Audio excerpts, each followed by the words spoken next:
नमस्कार दोस्तों, मैं विशाल वशिष्ठ आपका स्वागत करता हूं हमारे चैनल पर। दोस्तों 2024 है, चुनावों का दौर है और बहुत सारे बैनर पोस्टर हम लगे हुए देखते हैं आज के समय में कि ये व्यक्ति जो है चुनाव लड़ेगा, फलानी पार्टी से फलाना बंदा है। तो दोस्तों हरियाणा की राजनीति में 2024 का है अहम रोल। तो 2024 में हरियाणा की राजनीति में एक अहम भूमिका निभाने वाले व्यक्ति हैं गांव खेवड़ा से श्रीमान संजय अंतिल जी। सर नमस्कार। नमस्कार। तो दोस्तों आज बातचीत करेंगे इनके साथ, क्या इनका उद्देश्य है जिंदगी का। वकालत साहब करते हैं और वकालत से राजनीति की तरफ कैसे कूच इन्होंने कर दिया, क्या मजबूरियां रही या कोई पुराना नाता था। आइए दोस्तों बातचीत शुरू करते हैं। सर कैसे राजनीति की तरफ कदम बढ़ाए, वकालत करते हैं आप, वकील हैं जी, तो कैसे राजनीति की तरफ कूच करने का सोचा। देखो पहले मेरा शुरू से, क्योंकि हमारा जो परिवार है गांव की राजनीति में करियर है मेरा परिवार। मेरा दादाजी भी सरपंच रहे हैं गांव के, और मेरे चाचा जी भी सरपंच रहे हैं।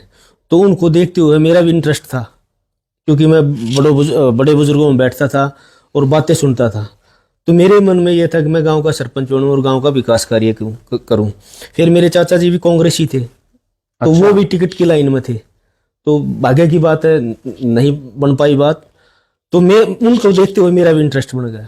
पारिवारिक नाता है, पारिवारिक नाता। हाँ, तो शुरू से कांग्रेस से ही जुड़े रहे हैं, कट्टर कांग्रेसी जिन्हें कहा जाता है। हमारा परिवार शुरू से ही कांग्रेसी रहा है। तो कट्टर कांग्रेसी वाली कैटेगरी में आप आते हैं। जी जी जी जी। क्योंकि 3 बार जो है सरपंची ली, पहले दादा ने, फिर चाचा ने, 2 बार वो भी रहे, आपने भी सरपंची करी। बिल्कुल। तो मेन सर कारण क्या है, मान लीजिए टिकट मिल जाती है जी, और एक बार को ये भी मान लेते हैं कि विधायक बन गए जी, ये मुद्दा क्या है, करेंगे क्या विधायक बन के, क्या सोचा है, क्या कर देंगे। देखो जब मैं सरपंच था तो मेरे मन में एक बात थी, मैं गांव का विकास कार्य क्यों करूं। मैंने जो कार्य किए, जो मेरे देखो कार्य पहले सरपंचों ने भी किए हैं, अब बट सबसे ज्यादा सब एक तरफ, क्योंकि मेरे परिवार से भी सरपंच रहे हैं और सब एक तरफ, और मेरा विकास कार्य जो एक तरफ रहा है। तो चाहे इसके बारे में गांव में पता कर लेना। तो मेरी एक सोच है, मेरी एक अपना मेरा ये है कि मैं अच्छा करूं, मैं कुछ और बेटर करूं। तो हल्की के लिए जैसे आप देख रहे होगे, रोड का बुरा हाल है, रोजगार नहीं है, लोग बेरोजगार हैं बहुत ज़्यादा। और आप मेरे ख्याल से ना कोई शिक्षा का प्रबंध है, ना कोई हेल्थ के कोई कहीं अपना हेल्थ का कोई प्रबंध है। मैं फॉर एग्जांपल बताता हूँ, मैं अपने गांव की डिस्पेंसरी में चले गया, यहाँ CHC सेंटर है खेवड़ा में जी। मैंने डॉक्टर साहब को कॉल की, डॉक्टर साहब आप आ रहे हो? बोला ठीक है, हाँ जी मैं आ रहा हूँ, आ जाओ। तो मैं वहाँ पे गया, तो मैं बुखार था मेरे को, थोड़ा फीवर वगैरह। तो मैं डॉक्टर साहब से बोला, डॉक्टर साहब दवाई, पैरासीटामोल की गोली नहीं मिली वहाँ बुखार की, और तो क्या, उन्होंने मेरे को पर्ची लिख के दी कि बाहर से ले लेना। तो स्वास्थ्य के हॉस्पिटल में चले जो, वहाँ बुरा हाल है, लोग पड़े रहते हैं, ना कोई दवाई है, ना कोई संभाल है, तो कहीं कुछ नहीं है। ये सरकार ने सिवाय नुकसान के लोगों का कोई फायदा नहीं किया। आप किसी गांव में जाके देखो, ना कोई विकास कार्य धरातल पे। हाँ, हवाई है बस रही। तो अभी के सरपंच या अभी के मौजूदा विधायक सुध लेते नहीं, क्या शिकायत है आपकी? देखो मौजूदा विधायक के बारे में, जो हमारे बीजेपी से विधायक हैं भाई मोहन लाल बड़ौली जी, उनके बारे में बताता हूँ ना। तो वो कभी मेरे ख्याल से, अब वो आए होंगे संकल्प यात्रा जो भी थी, वो पॉलिटिकल यात्रा थी। संकल्प यात्रा कौन सी थी? एक राजनीतिक बीजेपी की यात्रा थी वो, और उसका खर्चा सरकार द्वारा, पंचायतों द्वारा करवाया गया है। पूरे हरियाणा की बात कर रहा हूँ मैं, अपने यहाँ राई में भी। क्योंकि मेरे गांव में जब संकल्प यात्रा आई थी, तो जो पैसा लग गया था उसमें पंचायत ने पैसा लगाया था। और पंचायत, सरपंच बेचारा क्या कर सकता है? सरपंचों के तो हालात आपने देखे हुए, जूते मारे थे, लठ मारे थे सरपंच तो पीटे थे। छोटी सरकार इन्होंने नहीं बख्शी, तो आम आदमी का भला क्या कर सकते हैं? और उनके तो हाथ बांध रखे हैं भाई सब सरपंचों के, तो उन्होंने क्योंकि पावर छीन ली। 5 लाख से ऊपर काम नहीं कर सकते। ये है, अगर 5 लाख से ऊपर काम करेगा उसका टेंडर कराओ। गांव में कोई विकास कार्य नहीं हो रहा, क्योंकि 5 लाख में आप छोटी सी गली बना सकते हो भाई साहब। 12-13 रुपए की तो एक टाइल आती है। ये निगम के अंडर भी तो आ गए थे आपके गांव, फिर हटा दिए गए, क्या कहानी है इसके पीछे? जो हमारा फंड था पंचायत का, वो उन्होंने ले लिया, बाकी फिर निकाल दिए, वो रख के नहीं। तो इस चीज का क्या दुख होता है या खुशी रहती है? भाई सरपंची में ही रह गया गांव या निगम में आके खुश थे? आपकी पर्सनल राय इसमें क्या रहती है? देखो, हम तो निगम में भी खुश थे, हमने कोई दिक्कत नहीं थी, चलो भाई फैसिलिटी मिल रही थी। बाकी ये है, निगम में थोड़ी सी परेशानी ये थी, जैसे गांव का जो बेचारा जो गरीब तबका है वो पैसे लगाकर निगम में जाना पड़ता था, टाइम खराब होता था।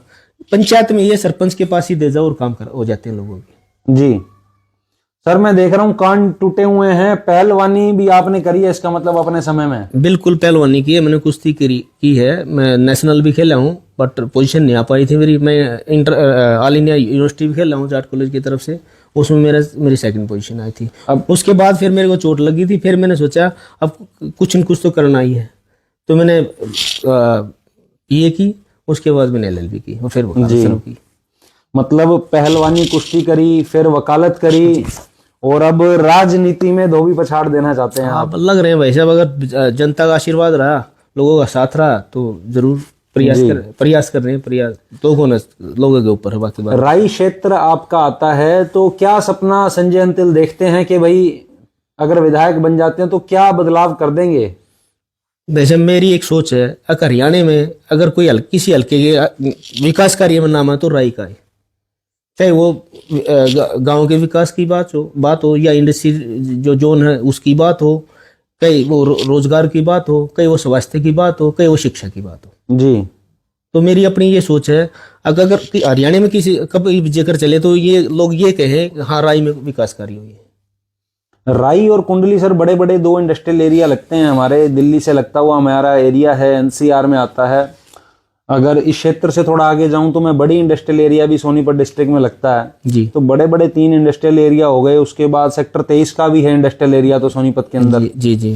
तो फिर भी बेरोजगारी और युवा परेशान, बाहर के लोग मैं देखता हूं बड़े जो है यहाँ आ गए हैं जी, वो काम कर रहे हैं, तो क्या हमारे युवाओं में प्रेरणा कम है उस चीज की?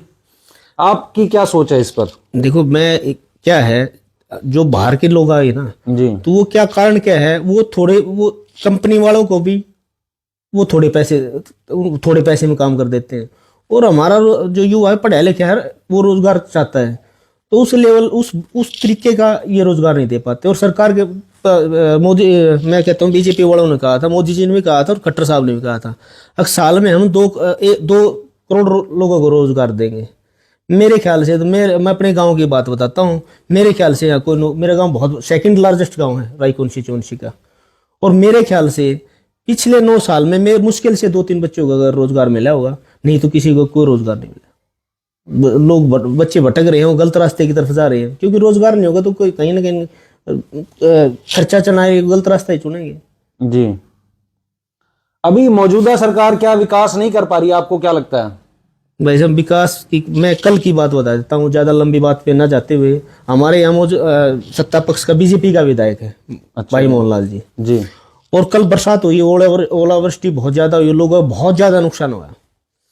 विधायक जी रेल को झंडी दिखाकर रवाना करे थे अयोध्या के लिए, लोगों को बैठा रहे थे उनमें अयोध्या के लिए, भाई राम मंदिर के। चलो राम मंदिर, हमारा भी मंदिर राम है, हम भी मानते हैं, हमारा भगवान है, हमारी श्रद्धा है, हम भी सनातनी है, अच्छी बात है। अब साथ साथ जैसे कल उन्होंने अपना रेलवे स्टेशन की बजाय उनको गांव में होना चाहिए था, किसी गांव में जाना चाहिए था, अपने हल्के के जो लोग हैं, किसान हैं, मजदूर हैं, उनसे बात करनी, फोन पे बात करनी चाहिए थी। चलो वो नहीं आ पाए 1%, तो फोन पे बात करनी चाहिए थी। तो वो तो मेरे ख्याल से ना तो किसी से फोन पे बात की, ना किसी गांव में गए, ना उन्होंने कोई प्रबंध कर रखे सरकार ने, अगर किसी प्रकार का कोई प्रबंध करे लोगों का। मेरे ख्याल से बहुत ज्यादा नुकसान हुआ है, फसल खराब होगी बिल्कुल। आप देखते होंगे रोड पे आते हुए गेहूं बिल्कुल एक तरह से बिल्कुल खराब हो गए, लोगों का बहुत ज्यादा नुकसान हुआ है। और मैं सरकार से मांग करता हूं लोगों को इसका मुआवजा दे किसानों को, ताकि उनका नुकसान है जो उसकी थोड़ी बहुत भरपाई हो सके। सर सरकार सत्ते में तो नहीं आ जाएगी, पहले ही किसान जो है आंदोलन कर रहे हैं MSP को लेकर के। देखो एक बात आपने सुनी होगी, मोदी जी ने जब भाषण देते थे, मोदी जी जो कांग्रेस की सरकार थी सेंटर में, हम भी सुनते थे, उन्होंने एक बात कही थी, किसानों को MSP की गारंटी जी कही थी, 2 करोड़ रोजगार, 15-15 लाख रुपए खाते में। आप बता दो ना कहाँ गए सरकार? इसकी जिम्मेदार खुद सरकार है। इन्होंने किसान कानून बनाई पीछे, 13 महीने लोग किसान रोडों पर रहे, अगर इन्होंने वापस ही लेने थे तो उसी दिन क्यों नहीं वापस लिए इन्होंने? ये इतना नुकसान हुआ। मैं इंडस्ट्री की बात, अपने यहाँ कुंडली की बात करता हूँ, मैं राई की बात करता हूँ। कितने लोग बेरोजगार हुए, कितने लोगों को आना जाना बंद हुआ, कितने लोगों को परेशानी हुई, आपने देखा होगा। जी बिल्कुल, मैं कवर भी करके आया था। इस बार तो बड़े सख्त जो है इंतजाम गवर्नमेंट ने करे हुए थे, बैरिकेडिंग फुल करी हुई थी, आरएमसी भी इवन डाला हुआ था, वहां पर ब्लॉक कर रखा था रोड को बुरी जो इन्होंने आरएमसी वगैरह जो वहां पर इन्होंने रोकने के लिए किसानों को जो इन्होंने मेटेरियल डाला हुआ वहां पे, अगर उस मेटेरियल को इतना मेटेरियल डाल दिया आरएमसी वगैरह, उस मेटेरियल को अगर रोड गांव के विकास कार्य में कहीं ना कहीं या गांव के रास्तों पे या गांव की सड़कों पे लगाते तो मेरे ख्याल से काफी कई रोड बन जाते उसमें। तो वो कितना, आप अंदाजा लाओ कितना नुकसान होगा उससे। जी, कितना वहां पे मेरे ख्याल से तोड़ते हुए भी है ना कई दिन लग जाएंगे इनको। आपका पॉइंट सर वैलिड पॉइंट है, मैं समर्थन करता हूं इस पॉइंट में आपका कि वो लगाया गया है मटेरियल उखाड़ा जाएगा तो नुकसान तो होगा ही। हालांकि सरकार का शायद कोई अपना और नियम कानून कुछ और उनका दृष्टिकोण रहा होगा कि कैसे भरपाई करेंगे। आप ज्यादा बता सकते हैं, राजनीतिक व्यक्ति हैं आप। भाई साहब देखिए, भरपाई किससे होनी है? नुकसान तो वो भरपाई हमारे से होनी है। सरकार नुकसान तो हमारा किया है ना जी। इस तरीके की जरूरत नहीं थी भाई। जो आरएमसी वगैरह जो इन्होंने वेस्टेज किया है वो सारा, उसकी जरूरत कहाँ थी? कौन जा रहा था? आपने देखा कौन आया था यहाँ तक आया? नहीं, बिल्कुल जी, इस बार कोई नहीं आया क्या कोई? हर लोगों को कितनी भारी परेशानी हो रही है। आप देखते हो जाम, बुरा हाल है। कोई मैं अभी एक साथी था, बीमार हो गया, उसका हार्ट की दिक्कत थी। मतलब वो बहुत वो जिंदगी और मौत के बीच में झूल रहा था। रास्ते में भी किसी नरेला को हॉस्पिटल में गया, वहां डॉक्टर से बात की उसने, मुश्किल से वो दिल्ली पहुंचा हुआ। तो हालात कितने खराब आप देखो ना भाई साहब। आम आदमी परेशान है तो सरकार का काम ही परेशान करना है। सरकार का काम ये है कि किसानों वाले बहुत मांगे जायज है, किसानों की एमएसपी की गारंटी देनी चाहिए सरकार ने। क्योंकि अन्नदाता का किसान एक अन्नदाता है, अन्नदाता का ये अन्नदाता को ये कुछ आतंकवादी बताते हैं, किसी को कुछ बताते हैं। तो वैसा अपनी हक है, अपना हक मांगने में कोई बुराई थोड़ा है सर। लेकिन अगर मैं बात करूं कुछ समय पहले की, तो जब कांग्रेस की सरकार थी, आज तो सर कह रही है कांग्रेस के लोग, आज ये कहते हैं कि भाई हम एमएसपी दे देंगे। वो पहले क्यों नहीं दिया एमएसपी उन्होंने? पहले कहाँ थे वो? देखो हुड्डा साहब के टाइम में है ना, हरियाणा में कांग्रेस की सरकार थी। हुड्डा साहब के टाइम में चाहे वो धान का भाव हो, चाहे वो गेहूं का भाव हो, चाहे वो बाजरे का भाव हो, चाहे वो मक्की का भाव हो, मतलब हर फसल वो थी ना। हुड्डा तेरे राज में वो जीरी जाएगी जहाज में, तो असली में जीरी जहाज में गई थी। लोगों को अच्छे भाव मिलते थे। भाव जब अच्छे भाव मिलेंगे तो फिर हमें एमएसपी थोड़ी मांगेंगे। अगर हमारा फसल का भाव अच्छा मिल जाएगा, उम्मीद से ज्यादा मिलेगा, तो फिर एमएसपी थोड़ा मांगेंगे हम। तो एमएसपी तो इसलिए मांग रहे, सरकार भाव नहीं दे रही। आप ये देख लो ना, महंगाई कितनी है जी। गरीब आदमी का गुजारा करना मुश्किल है भाई साहब जी। महंगाई कितनी है, और फिर बेरोजगारी कितनी होगी। हुड्डा साहब के टाइम में, मैं अपने गांव में बताता हूँ, मेरे गांव खेवड़ा बहुत बड़ा गांव है, 10 तो टीचर लगे थे। टीचर खेवड़ा गांव में 10 टीचर, और मेरे ख्याल से पुलिस में भी लगे होंगे, और रोजगार भी बहुत जगह मिला हुआ है, कोई नहरी विभाग में, किसी भी विभाग में। मतलब ये सुनते रहते थे आज उस गांव का लग गया लड़के, 5 लड़के वहां के लड़के, आज 4 लड़के वहां के लड़के, 10 लड़के वहां के लड़के। मेरे ख्याल से तो मैंने इस राज में तो कुछ दिया ही नहीं, क्योंकि किसी बच्चा लग गया हो, 1-2 बच्चे ने छोड़कर 10 साल के राज में। तो वैसे बेरोजगारी का बुरा हाल है। नाराज हैं आप खासे जो है बीजेपी की सरकार से? मैं क्या नाराज हूँ, आम आदमी नाराज है। आम आदमी नाराज है। आप धरातल पे जाके देखो ना भाई साहब, कुछ नहीं है। चूंकि ये ड्रामेबाजी और जुमलेबाजी कितने दिन चल रही है भाई साहब। देखो धरातल पे काम करना पड़ेगा।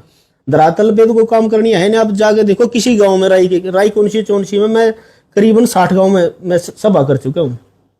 हाथ से हाथ जोड़ो प्रोग्राम के तहत जो हमारी कांग्रेस पार्टी द्वारा चलाया गया है। सर गाड़ी पे जाते हो कि पैदल जाते हो? पैदल भी जाता हूँ भाई साहब, जैसे दूसरे गांव में जाते हैं तो गाड़ी से जाता हूँ। एक मुद्दा दोस्तों मैं अपनी डिबेट में भी उठा चुका हूं, और मैं अक्सर उठाता हूं, और वही सवाल जो है पुराना मेरा, मैं आपसे पूछता हूँ, सड़कों पर मजा आता है आपको चलने में? भाई साहब क्या है, आप कहीं इंडस्ट्री एरिया में चले जाओ, वहां क्या है, पैच लगा रहे हैं वो पैच। अगर 3 दिन बरसात होगी ना, देसी लैंग्वेज में दोस्तों रफू बोला जाता है, रफू कर रहे हैं, रफू कर रहे हैं उसको। तो अगर 2-3 एक बरसात और होगी ना, तो रोडियर वहां कुछ नहीं मिलेगा, उससे बदतर हालत हो जाएगी। और अब भी बदतर है चलते समय। आप देखो ना, कहाँ पैच कितने दिन चल सकते हैं। एक ये नुकसान भी हो रहा है ना साथ साथ। भाई वो पैच हमने लगा दिए और वो 2 दिन में फिर टूट गए। तो नुकसान होया कि नहीं होया? तो खाली नुकसान के सिवाय इनको कोई काम नहीं करना आता। और गांव में जाता हूं मैं, भाई साहब गांव में इतना बुरा हाल है, पूछो ना कहीं भी। मतलब कुछ आप किसी गांव में चले जाओ, जो विकास कार्य हुड्डा साहब के टाइम में हुए थे ना, जो पंचायतों ने किए थे या विधायक, जो विधायक थे पहले, उन्होंने भी काफी कार्य करवाए गए थे उनके द्वारा भी। मतलब हुड्डा साहब ने जो काम कर दिए वो हो गए मेरे ख्याल से। उसके बाद कोई, मेरे को नहीं लगता कोई विकास कार्य हो ना। मैंने लेकिन जनता ने तो नकार दिया हुड्डा साहब को। देखो वैसे क्या था, लोगों को एक लोग है ना मोदी वे में बह गए, थोड़ा सा नाराजगी हो जाती है 10 साल के बाद। बाकी हुड्डा साहब से लोगों को कोई नाराजगी नहीं थी। वो एक थोड़ा सा खर्ची पर्ची वाला जुमला भी हुड्डा साहब के अगेंस्ट चला। भाई साहब एक आदमी बता दो अगर मेरे से पैसे लिए, एक सिंगल आदमी ला दो उनके बारे में, या किसी, मैं जितने विधायक थे या एमपी थे, अपने सांसद थे जो भी पहले उस टाइम में, एक बंदे को ले आ दो भाई उस विधायक ने या उस वर्कर ने अगर मेरे से पैसा लिया कांग्रेस के। तो क्या और इनका मैं बताने लग रहा है भाई साहब, आप तहसील में चले जाओ, वहां भ्रष्टाचार है। तहसीलदार पैसे लेता है भाई साहब, तहसीलों में जाओगे ना आप, 200-300 रुपए गज के एक्स्ट्रा पैसे लेते हैं जो अर्जिनों से बैठते हैं वहां। हम देखते हैं हालात, बिजली कहीं किसी डिपार्टमेंट में चले जाओ, मतलब वहां पैसा क्या है, इतना करप्शन है भाई साहब। अब पूछो ना, काम किसी का होता नहीं, पैसे दे देंगे तो काम है जी। ये है अफसर सही है अभी सारे के।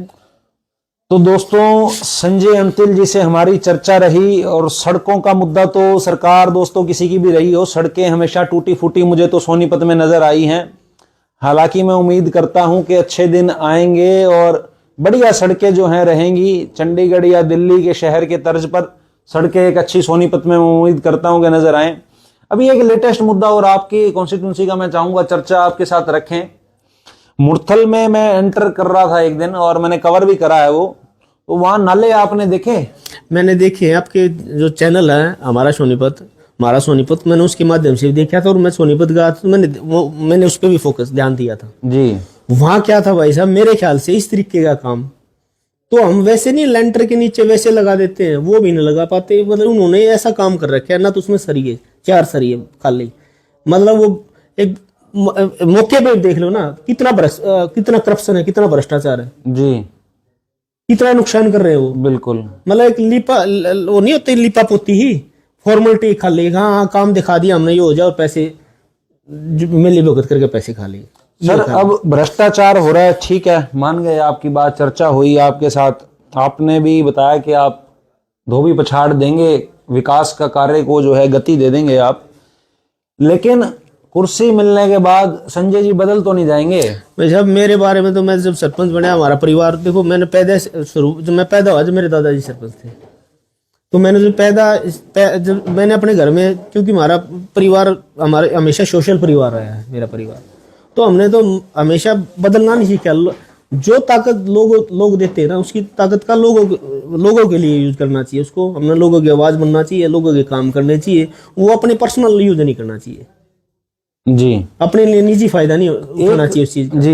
एक चीज सर और भी आती है, हम राई हल्के क्षेत्र की बात करते हैं तो काफी सारे अंतिल भाई हैं हमारे, आप भी बड़े भाई हैं हमारे, तो अलग अलग डिवाइडेड इस समय नजर आते हैं। और चाहे वो कांग्रेस की बात हो या किसी और पार्टी की बात हो, तो सभी ने अलग अलग झंडा उठा रखा है, तो उसके बारे में आप क्या कहते हैं? देखो हर जो इतने भी अपने साथी हैं, जो कांग्रेस की बात कर रहा हूँ भाई साहब, मैं कांग्रेस के जितने भी जो साथी हैं, जो हमारे भाई हैं, जो टिकटार्थी हैं, देखो प्रयास सब नहीं करना चाहिए जी, और सब भाग्य का खेल है। जिस भाई को भी टिकट मिलेगी उसकी मदद करेंगे। मान ले मेरे को टिकट नहीं मिलती, मैं विदावेदार हूँ, किसी दूसरे भाई को टिकट मिलेगी उसकी मदद करें। हुड्डा साहब जिसको टिकट देंगे उसकी अच्छी खूब मदद करेंगे। और जो प्रचार की बात करें, होर्डिंग की बात कर रहे हो, वो सब भाई प्रचार करें, वो कांग्रेस के लिए प्रचार कर रहे हैं, न कि अपने लिए जी। मैं भी कांग्रेस पार्टी के लिए प्रचार कर रहा हूँ, मैं भी कांग्रेस का कार्य करता हूँ, वो भी कांग्रेस के कार्य करता है। ऐसा हाल तो राई क्षेत्र में नहीं होगा जैसा कि हमारा स्टेट गवर्नमेंट की सरकार में है, भाई सुरजेवाला या कुमारी शैलजा, और इनको एक तरफ रख करके और हुड्डा साहब का एक अलग वो बनाया जाता है। वो काम राई क्षेत्र में तो नहीं हो जाएगा? बिल्कुल नहीं है भाई साहब, ऊपर भी नहीं। हम देखते हैं अपने नेताओं को, ऊपर भी ऐसी कोई बात नहीं। हर आदमी का काम करने का तरीका अलग अलग है, और वो अलग अलग जितना काम करेंगे उतना बेटर रहेगा। मान ले हम 2 हैं, हम एक आदमी से मिले और हम अलग अलग आदमियों से मिलेंगे, तो मतलब मैं अलग से मिलूंगा, आप अलग से मिलोगे, फॉर एग्जाम्पल, तो दो आदमी मिल लिए ना, दो आदमी जुड़ गए ना हमारे साथ, तो काम करने का तरीका है वो भी आदमियों को जोड़ रहे हैं। और हुड्डा साहब देखो, हुड्डा साहब अगर कोई मास लीडर है तो हरियाणा में चौधरी भूपेंद्र सिंह हुड्डा है। और मेरे ख्याल से जो लोग एक मन बना चुके हैं, अब की बार कांग्रेस सरकार, हुड्डा सरकार। जी, तो दोस्तों ये थे हमारे साथ संजय अंतिल जी, और काफी गहन चर्चा जो है हमने करी है, चाहे सड़कों की हो, भ्रष्टाचार की हो, और कहीं की भी हो। अभी बीजेपी की भाजपा सरकार है, उन पर आरोप इन्होंने लगाए हैं। देखिए, मैं एक बात और कहना चाहता हूं आपसे जी कुंडली इंडस एरिया भी और गांव भी है जी, और अब तो नगर पालिका बना दी सरकार ने, वहां पे चेयरमैन बनी हुई है, बीजेपी की है जी, ये तो डबल इंजन की सरकार बोलते हैं, मैं 5 इंजन की सरकार बताता हूँ आपको, 5 इंजन की सरकार। और वहां के 5 इंजन कैसे सर? 5 चेयरमैन बीजेपी, जी विधायक बीजेपी, हमारा एमपी साहब, मुख्यमंत्री, जी, और ऊपर सेंटर में मोदी जी। अच्छा जी। 5 इंजन की सरकार होगी ना। दोस्तों ये तीखा प्रहार जो है इस वक्त कर दिया है इन्होंने भाजपा सरकार पर। और वहां पे जाके देखो आप कुंडली गांव में, जी क्योंकि मैं कई कॉलोनी में गया भी हूँ, घर घर जो हमारा है कांग्रेस पार्टी द्वारा प्रोग्राम चला हुआ है, घर घर कांग्रेस हर घर कांग्रेस के तहत, वहां मैंने देखा गलियों की इतनी बुरी हालत है, पूछो ना, वहाँ बहुत बुरा हालत, गंद चढ़ता वहाँ पे। अभी मैं शिवपुरी कॉलोनी की बता रहा हूँ आपको, वहाँ गलियों में पानी भर गया, तो वहाँ पे से फोन आया मेरे पास। अब हमने चेयरमैन को बोल लिया, विधायक जी को बोल लिया, और भी हमने शिकायतें कर ली काफ़ी, हमारी कोई सूद नहीं ले रहा और हमारा नुकसान हो रहा है, क्योंकि रोड पे, वो रोड के अंदर दुकानें थी काफ़ी लोगों की, और पूरी गलियां में पानी भरा, 2 गलियों में। मैंने अपना जो समरसीबल पंप था, इंजन था, मैं अपने ट्रैक्टर द्वारा मैंने अपने भाई को बोला, भाई वहाँ जाकर ना पानी, मैंने 4 दिन वहाँ में इंजन चलाया होगा। अच्छा। और मैंने वो पार्षद था वहाँ, नाम तो है मेरे माइंड से निकल गया, मैंने उससे भी बात की, भाई इसको निकलवाओ उन्हें, बोला हाँ जी निकलवा देंगे, हाँ जी। मेरे ख्याल से वो पानी 4 दिन में मैंने निकलवाया पानी, उसके कई दिन के बाद शायद वो फिर नाला वाला उन्होंने बनाया होगा, वो भाग दौड़ की होगी, कभी किसी के पास कभी किसी के पास। ये बहुत बड़ी बात आप कह रहे हैं कि भाई वहां पर चेयरमैन या पार्षद जो हैं वो काम नहीं कराते, आप वहां जाकर के काम मैं गया था, वहाँ पार्क है एक, पार्क की इतनी बदतर हालत है वहाँ पे भाई साहब, पूछो ना। मतलब जैसे आम होता ना कहीं पे, जैसे अपने पशु वशु खड़े हो जाते इस तरीके की, या अपने जो पालतू जो वैसे जाते हैं, जैसे पशु है या और कोई, तो वहाँ पे जाके देखो इतना बुरा हाल है, वहाँ पे इतना सड़ा पड़ा है वो पार्क, अब कोई उसकी सूद लेने वाला नहीं। और अब भी विकास कार्य नहीं करा सके, तो अब उम्मीद किस चीज़ की है? तो मैं तो एक ही बात कहता हूँ, कांग्रेस की सरकार लाओ और विकास कार्य कराओ। देखो हुड्डा साहब के टाइम में हरियाणा का एक रुतबा होता था, हाँ हरियाणा आज बेरोजगारी में हरियाणा नंबर 1 है, क्राइम में हरियाणा नंबर 1 है। आप अपने सोनीपत में देख लो ना भाई साहब, अपने राय में देख लो, मेरे बालगढ़ में कितने क्राइम होते हैं, कितने मर्डर होते हैं, कुंडली में देख लो आप। मेरे ख्याल से कल भी एक मर्डर, कल नहीं कई दिन पहले और मर्डर हुआ, मतलब हर दूसरे तीसरे दिन मर्डर की घटना होती है। अभी जाजल में गोलियां चली थी 2 दिन पहले, तो कितना, मतलब किसी चीज पे इनका कोई अंकुश नहीं है, सरकार फेल है। और मैं तो सब आपके चैनल के माध्यम से लोगों से निवेदन करता हूँ कि इस चुनाव में इनको सबक सिखा दो, जब तक अगर इनको सबक नहीं सिखाओगे तो ऐसे ही नुकसान झेलना पड़ेगा पब्लिक को। जी, तो दोस्तों सत्ता और विपक्ष व्यंग कहकर बतलाते हैं, लेकिन ना जाने क्यों कुर्सी आते ही रंग बदल जाते हैं। तो दोस्तों आज की चर्चा बड़ी सुंदर हुई, मुद्दे उठाए, तो हालांकि मैं किसी पे पर्सनल कटाक्ष नहीं करता हूं, पर जो मुद्दे हमने सर चर्चा करी है वो ग्राउंड लेवल के मुद्दे हैं। तो आपको हम शुभकामनाएं देते हैं सर अपने चैनल के माध्यम से, जो आपकी सोच है आप उसे पूर्ण करने में जो है कामयाब हों सर। तो ढेरों शुभकामनाएं आपको देते हैं, और समय आपने दिया, बहुत बहुत धन्यवाद। आपका बहुत धन्यवाद, आप आए।